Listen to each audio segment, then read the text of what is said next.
out there in YouTube. I'm Shannon. I'm Joe. Today we're going to talk about why your dog needs a job.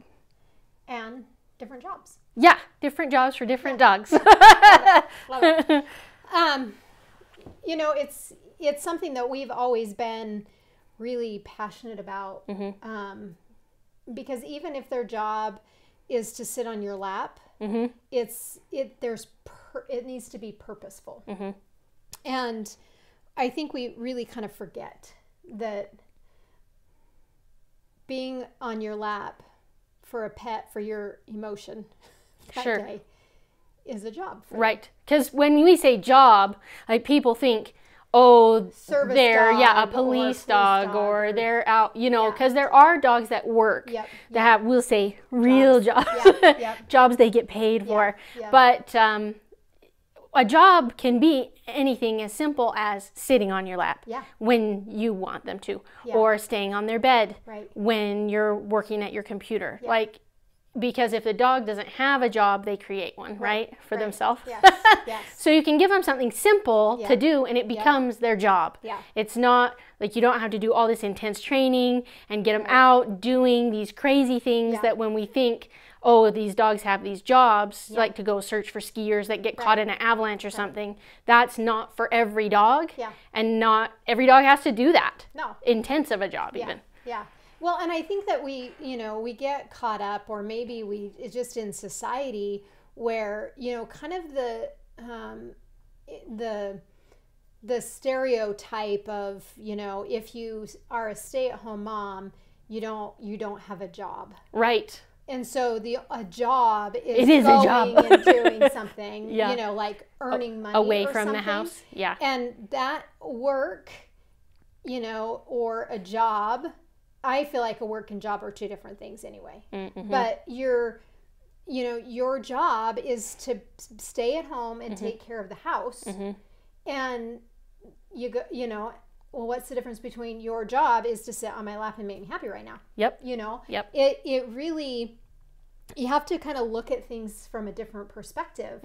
And today, my job is to get the house cleaned up. And, and I kind of give those little jobs to myself so that it crosses off my list of jobs that I need to get done today. And it motivates you to do it. Because if you don't make it your job, then you don't feel motivated to accomplish it.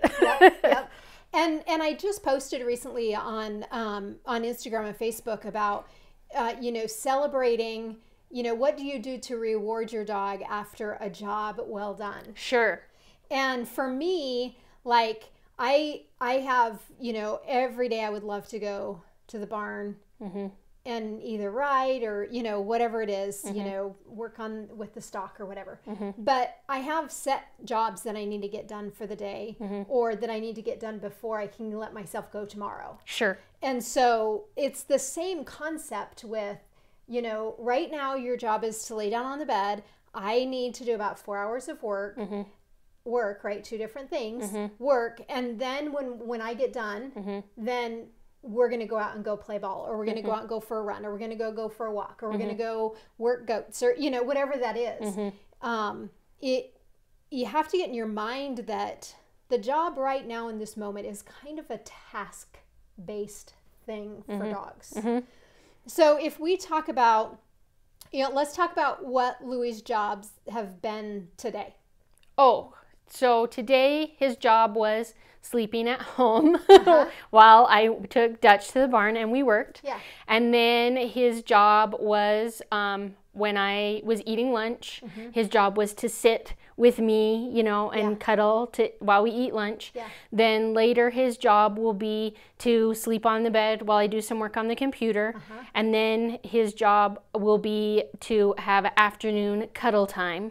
So and he finds it purposeful because that's what he's doing right now. Because you're working, I have this job that I need to take care of. And do. And sleeping for a dog is something that needs to be done. And so if you make it their job, they're like, oh, sleep. Yeah. You know, yeah. Okay, that's what you're gone. I'm ready to sleep. Yep. And they know what time, like if you have it as a routine where you do the same thing every day, he knows what time the cuddle is and chew on your bone, and he'll wait with his little bone in his mouth by the desk. Isn't it time yet? Right. Isn't it time yet? You know, he has a very keen sense of time and how long things should take. Yes, and so he'll sit with his bone and wait to go in the other room and cuddle and chew our bones. Yeah. So. Yeah. It's when you can create purpose in what their jobs are or their task is for that moment, it becomes more purposeful to the dog. And we kind of forget that. You know, where, you know, if we're staying at home and we're being the mom job, or, you know, the care, you know, the homemaker, home person, right? And we, you know, well, I'm just going to sit down and I'm going to have lunch, right? You know, sometimes we feel guilty, like, oh, no, I got to get everything done, or we don't feel like we've accomplished anything for the day when really all we've been doing is doing. Yeah. Those kind of things. Those are, you know, but it's still the job of being productive in your day in some way, shape, or form. And sleep is part of that balance or that productiveness. And so like today, Caroline's job was to hang out with Chris. And whatever Chris was going to do, she's going to do that with him today because the border collies went up to the farm. So, you know, she isn't always happy about her job because she would like to go up to the farm too. But today was not the day for her to go up to the farm, or not even today, but just this moment. And so sometimes they don't necessarily like what their job is that's been assigned. Right. But once they understand that, oh, okay, I'm here with you, then that's what I'm going to do. You know, then they do that, and they accept what your job is for the day, right, or the task is for that moment. And I feel like you can intermingle the word task with jobs in a dog's world, and it may help our listeners kind of understand when we say jobs. It's your task right now is to walk loose leash as we go on this adventure through the neighborhood. Sure. Your job is to loose leash walk while we take the adventure on the neighborhood. So, right. You know, I kind of, you know, find tasks, jobs that is purposeful based on what you do or what's happening in the household and the rhythm of what's going on. So if we take, there's different groups in AKC. Sure. And that's the American Kennel Club, that people kind of have an idea of like, oh, I've got a hunting dog, or I have a, you know, working dog, or I have a toy breed dog, or I have a terrier dog in certain groups. It really is based off of jobs. Yeah, real world, out in that real world jobs. Yeah, because as dogs, you know, when they first started evolving, they were, you know, we evolved them into certain jobs that we needed done. That would help us. Yeah, and then in return we would feed them. Yep. And so if we take the sporting dog group, that's your hunting dogs or your gun dogs. You know, there's different words for them. And these dogs, their job was to be the hunters. And so they would go out and help find what we were going to hunt so that we can feed our family. And so, you know, rather it was, and most of the time your sporting dogs are in the bird hunting realm of things. And then some of the other breeds kind of evolved into some of the other hunting, you know, pig hunting dogs and, you know, dogs that they use for different hunting other types of animals. Sure. Hunting antlers, you know, that kind of thing. But, or, you know, different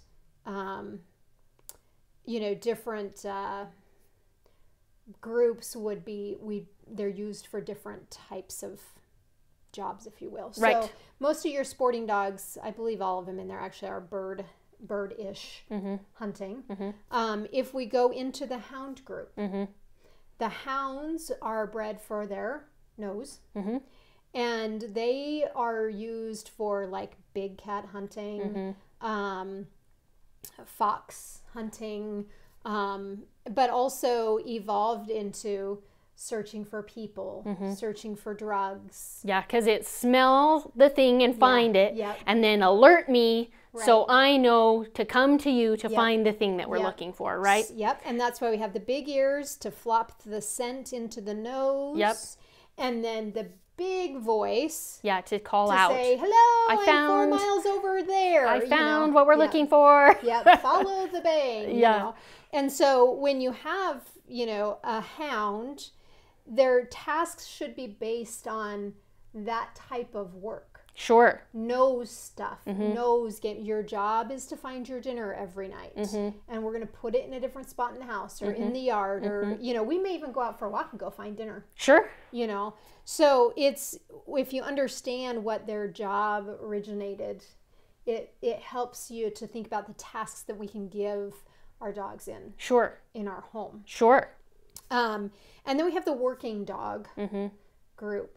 And this is a little bit of a hodgepodge thing. Yeah, dogs that didn't fit in other groups got put in the... Right. So there's the Bernard that's in the working group. Your not your German Shepherd. Your Giant Schnauzer, I believe, is in the working group. I believe the Malinois is in the working group, if I remember right. Your Rottweiler's in the working group. And this group is more of a very defensive feel, protection, guarding. And if we play this out in a pack of wolves, you have the group that are the hunters. You have the groups that protect and keep their area safe and kind of the watchful eye of where the food and stuff is. And then you have your caregivers, your nurturers at home, which I would consider the toy breeds of they're bred to be lap sitting and, you know, that nurturing, caring type. And then we have our terrier group, which their jobs can be a plethora of things, but it's still feeding and hunting. Mostly, or cleaning the scrappy little things, you know, take care of the varmints that are eating what we feed our, you know, our livestock or whatever. So every dog in and then the herding group. Yep. We're going to gather what we have. So it really, every group, no matter if it's part of the United Kennel Club, the American Kennel Club, you know, whatever club that the dogs are in, they're all in these working classes. Very much so like we as human beings are in different working classes, you know, really. And so you have service-based stuff, you have product-based stuff, you have, so it's hard to go, if I have a herding dog, do I need to go get sheep or something? Well, I think you can think, let's just talk about hounds for a sec. So we already talked about that. Their job is to smell the things, find it out, and call to you to come get it. Well, so the dog instinctively knows it's supposed to alert you by barking about all kinds of stuff. So if you haven't given it a job and specifically told it, this is your job, this is what I want you to do, they'll create this job of like, everyone that walks by the window, I should call out to you and let you know that someone has come, right? So that's a job that they're going to give themselves because it's instinctually in their brain, right? So then you don't want them to do that, presumably. So then we change the job. The new job is, when somebody walks by the window, you still alert me by quietly running in the office and sitting down on the bed. Right? So you don't need them necessarily to bark at things, but they're going to.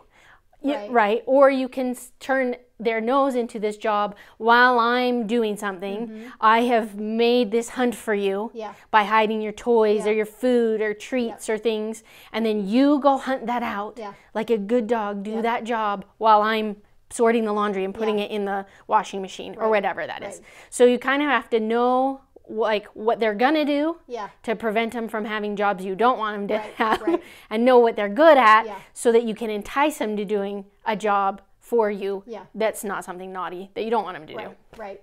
I think also, Shannon, it's important to know, what the dog instinctually is going to do, but give him that release. We know the hounds are going to bay. So can we hide something in the yard and then go for a walk and then come back and allow them to bay because this big juicy bone is on top, in a tree or something like that, and let them bay. And you get it from down, and then and we don't bark the rest of the day. Then we're done. There's no other voice that needs to be heard.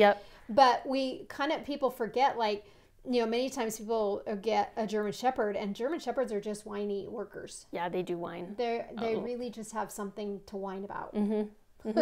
And so I just don't want them to whine so much. They're whiny workers.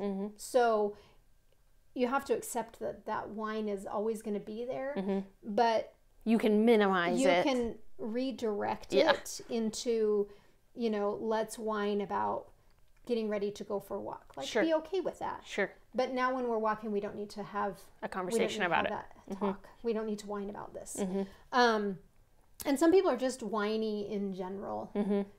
They're just, you kind of hear them and you're like, oh, you're just whiny. That's kind of the German Shepherd. They do. You're just like, oh, stop whining about it. Talk about everything. And so you have to learn to direct the behavior that's going to come with the breed. Border Collies living in a home in a house of 3 kids that are very active and running and busy, you're going to get some nipping. Because they want to herd the children to do what they want. Be calm, come over here, and let me just watch you. Yes. And so, knowing that, you need to set the Border Collie up to be successful of, guess what? You can run and play, but I want you to put something in your mouth. So you're not nipping at the kids. Or I want you to use your mouth on this big ball that we're going to play and kick. And then when we're not playing this ball, then we don't use our mouth. But you have to give them that out or that release to some extent. Let's talk a little bit about, I want to talk a little bit about your 3. But Louie is a French Bulldog. Yes. And they were the original Bulldog. Yes. And they were bred to? I think they have, I've read multiple things. One that I've read that they were used for a lot, which may not be the original breeding, was to sit on people's laps. The ladies that made lace, they would sit on their lap while they made lace, so that the fleas would go on the dog and not in their beautiful projects that they were sending. But they do also have a history of herding things. And so bull baiting was their original job. And bull baiting is not really a herding thing. It's more of you hold this here while I work on it. Or chase the French Bulldog instead of the people, so that we can, get the bulls that way instead of directed at us. So kind of the rodeo clown, if you will, in a rodeo world of protecting the cowboys and the bulls when they're out. I mean, it really, if you looked at that big, like in this whole working dog thing, they were really bred to redirect the bulls away from people. And then obviously, kind of like most breeds, kind of evolve into other jobs as people like them. And so, or the ones that didn't do really good at bull baiting, that they got to be the lace making, lap sitting things. And so they evolved into these other things. But if we took Louie. When we took Louie, not if, when we took Louie herding. And we do have some video and stuff like that of that we'll, put in here. But he definitely showed that spurts of energy to get things dispersed, and then his job's done. And it really reflected that. They're very short, burst of energy, and then get away, we're done, and keep everybody safe, and then we're done. And so, you know, I had a French Bulldog that I took up to Montana with me, a client's dog, and she was like phenomenal. It's just hanging around. All of a sudden, she's not there. And then we look over the ridge, and she's bringing in these cows, and she's just chasing them on in. And then once they were there, then she would just come. That's it. We're done. That was, you know, all she needed to do. She didn't keep chasing, you know. And I actually didn't even recall her off. I just wanted to see what she was going to do with it all, and there was not really any harm in it.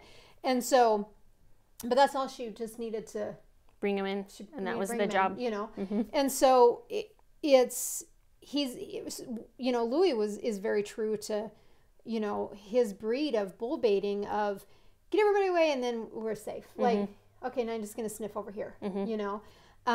He loved it and enjoyed it, and it very much so fits his personality of we'll go for an hour, and then and then we're done, because it's the job for them was very short, you know, small working things, that it wasn't this all-day event that we're moving the bulls. It was just keeping the people safe while they were moving the bull from that, you know, this area to that area, and then we can sleep the rest of the day.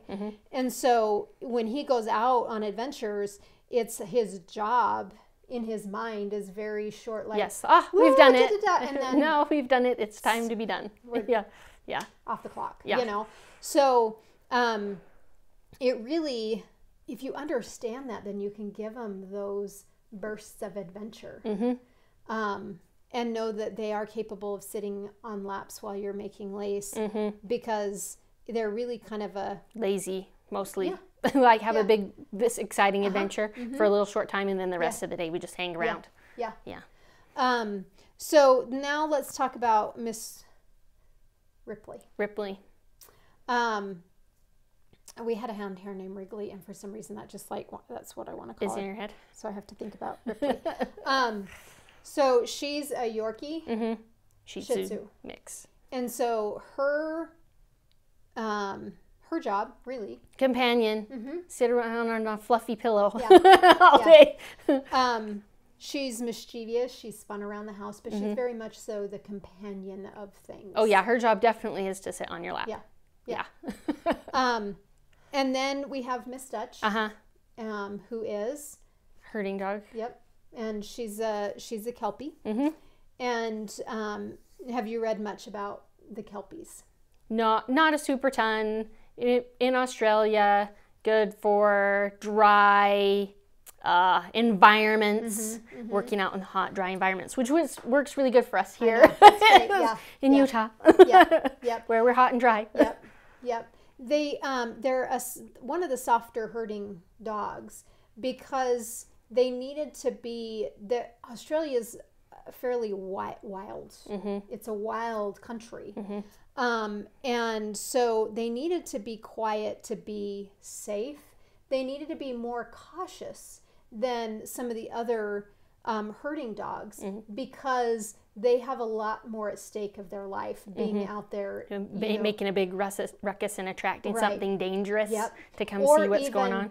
Being aware enough to know that there's something there. Let's scoot around and do something differently. So you can see that in her herding style, where she's much more sensitive and more cautious, and does not want to cause a lot of disruption. Things are better if things are just moving quieter, and at a pace that's not disruptive to a survival thing. And so, you know, again, we can't just say, oh, it's a herding dog, and this, because she's not a nip and biting. No, she's not a running and biting thing.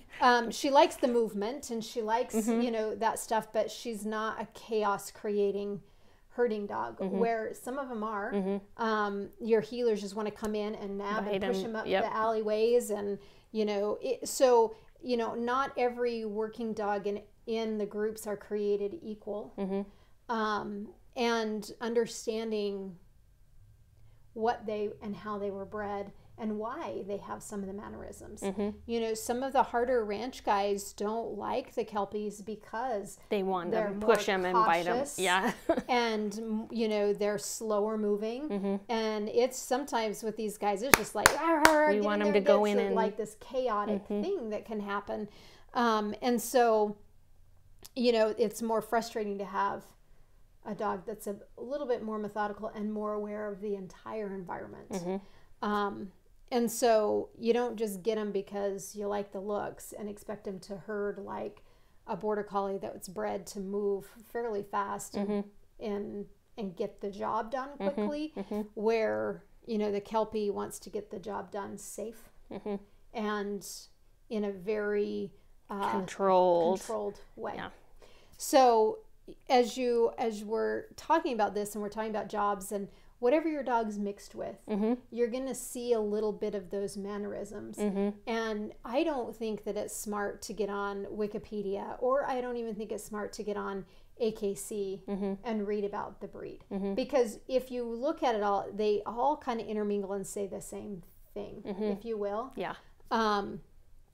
And so if you don't know what your, you know, what your dog is bred for, or maybe the things that you should watch out for, I think it's more productive to look at some YouTube videos on how a dog, like, watch a Kelpie work for a while. Sure.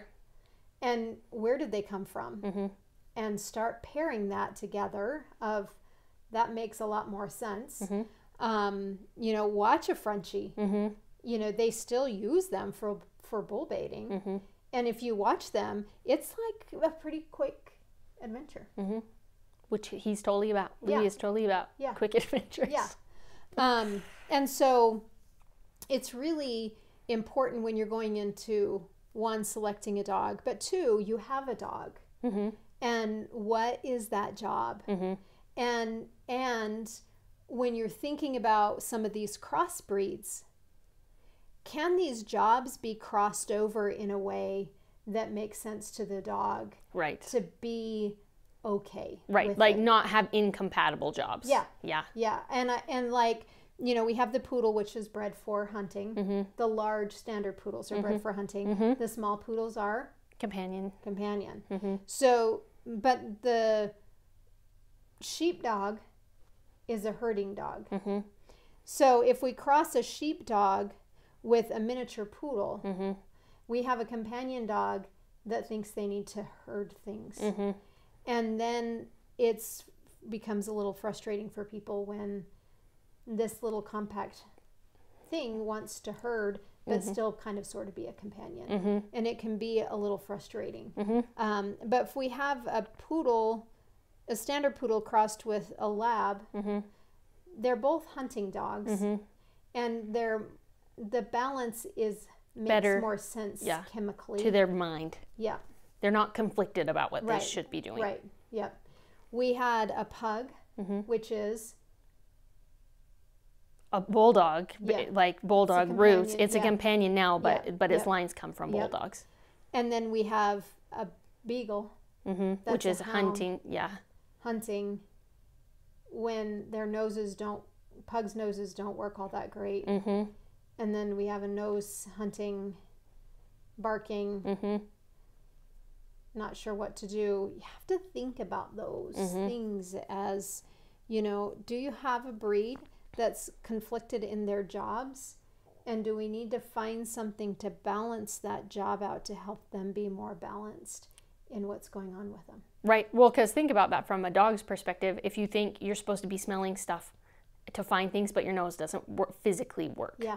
Because you have no nose. Yeah. Really, like pugs have no nose, right? Yeah. And so if your internal drive is, I have to smell this stuff, but when I really smell, I can't smell anything, like then what am I supposed to do? Yeah. And that can create anxiety in the dog because just intrinsically being, you didn't have to even do anything. They didn't have to have an emotional event or whatever we want to call that we usually perceive that anxiety is caused from. It's anxiety from just like being alive and your brain telling you you're supposed to be doing something but you cannot. Yep, exactly. And then if we take the Pomeranian, which is companion dog, and we take a husky, which is a wild beast. A hard-working dog that is so driven and believes in their work ethic that not a lot of things matter. And you have to make everything their idea. what a hard conflict of who they are as a dog. And it's a hard, you know, shift for them. And there's some breakdown in there of what can we do? You know, you have this Pomeranian that has this over the top work energy, ethic, energy, destructive behavior that's destroying, you know, a couch. A dog this big. A dog this big. Yeah, destroying not even just the whole couch, but maybe the whole room. Like, because they're just like, it's my job is to destroy this couch. Yeah. And so it, you know, not in any way, shape, or form bashing on breeds, but giving you something to think about of how can I find balance for my dog that maybe has conflicting jobs, genetically conflicting jobs, and what do I need to live with, and accept that that's what I have, because you can't necessarily fix. You can't the fix genetic instinct part of the dog. You can direct it towards something else. Right. If they can make a clear pathway in their mind to understand it's important. So if they have conflicting ideas in their mind because of their instincts, they might not be able to clearly redirect to do something else, to see that there's purpose in redirecting. Yeah. So it's really important for us to understand that dogs, need jobs, no matter what. And they can have, a job can be laying on the bed, even if it is a Husky or even if it is a St. Bernard, you know, you can make them be there. But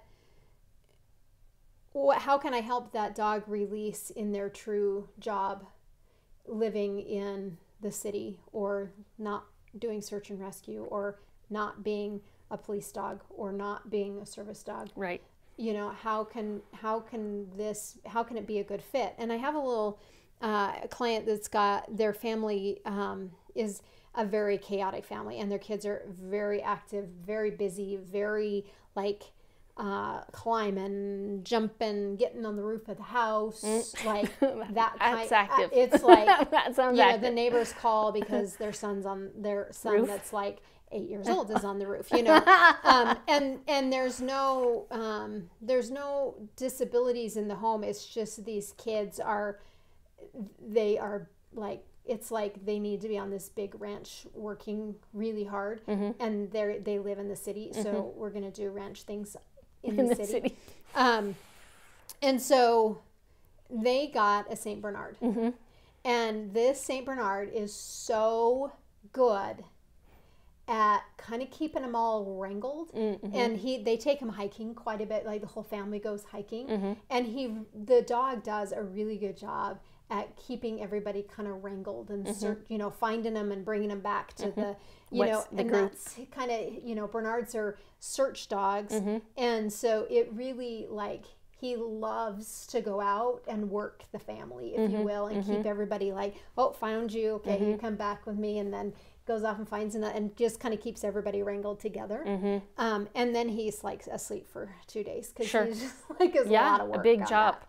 So, you know, how can we help our breeds release in a healthy way without, you know, having to go get sheep or having to, you know, do attack work or, you know, whatever that is? Well, because your dog they find their true joy in the instinct of the job that they would like to perform, which is why we bred them that way, so that they would find joy in that, so that they would do it for us, right? Because a dog's not going to do stuff for no reward, right? So they have this intrinsic joy, which is, you know, if you have a retrieving kind of dog, their joy is to bring you the ball, right? To the point where it's sometimes annoying. You have to find a different job for a little while.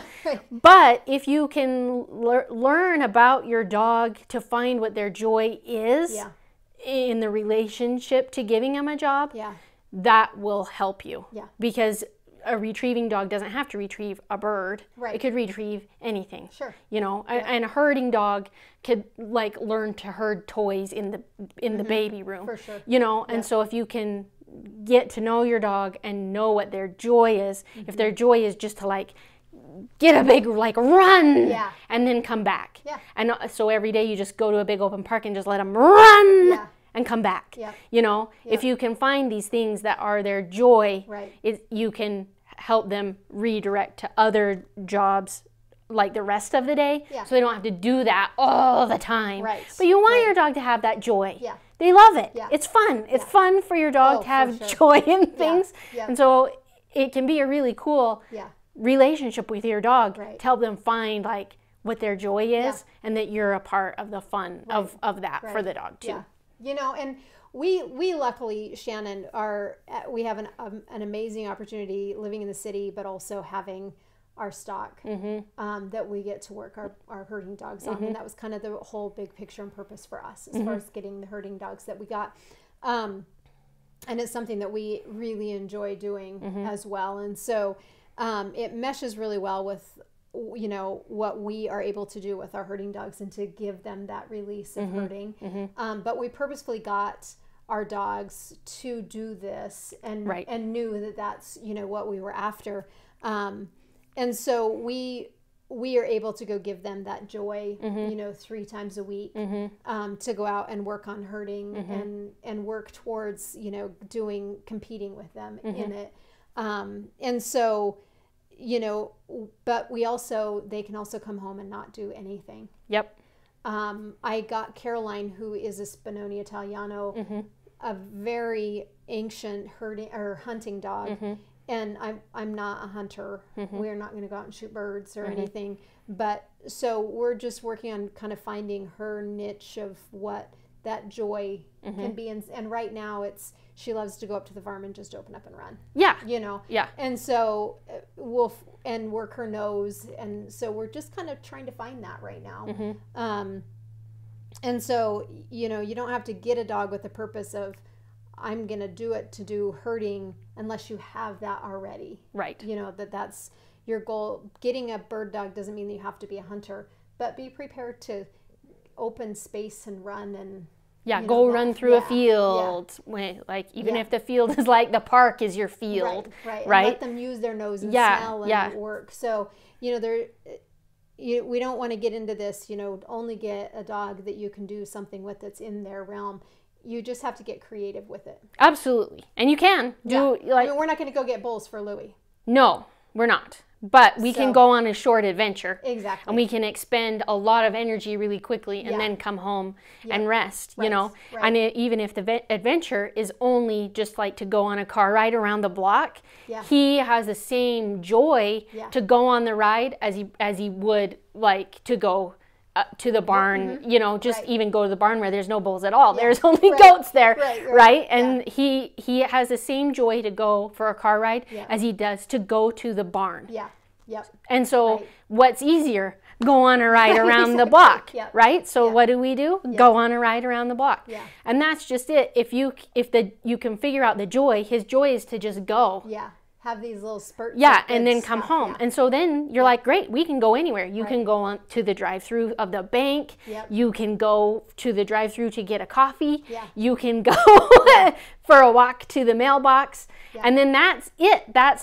We've had our adventure. Yep. Then the rest of the day we rest. Yep. And then like that he finds his joy in resting is really easy for me. Exactly. You know, oh, you want to cuddle? Oh, twist my arm, cute doggy. Like I love cuddling. So you can turn these big ideas, right? Yep. A big adventure into something that's like small and manageable for your life. Yep. But you have to understand your dog and you have to think about how to fit it in. Yep. And it's really cool when you do. It's way cool. And if you have a dog and you're not sure like what can I do, what kind of job can I give this dog, or what are my options and how can I make this work, and you want to leave us a comment on we'll answer. Here's my dog, here's their personality, I'm just not sure you know, what I could do to define like a job or what their day should look like, you know, please leave us a comment. We're happy to answer these and make it, you know, and help you find the job for your dog. And you know, reach out and ask questions. We love to answer those. And if you want to see some of the jobs that we've taught our dogs, step by step, how to train your dog, how to do a job, go on our website, dogtraining360.com, where we have all our videos of training dogs to have jobs in your home. Yep. We've taught dogs how to make the bed, sort the laundry, and easy things too. Right. So if you're interested in that and you want a little teach your dog a job while you're staying at home, visit our website, dogtraining360.com.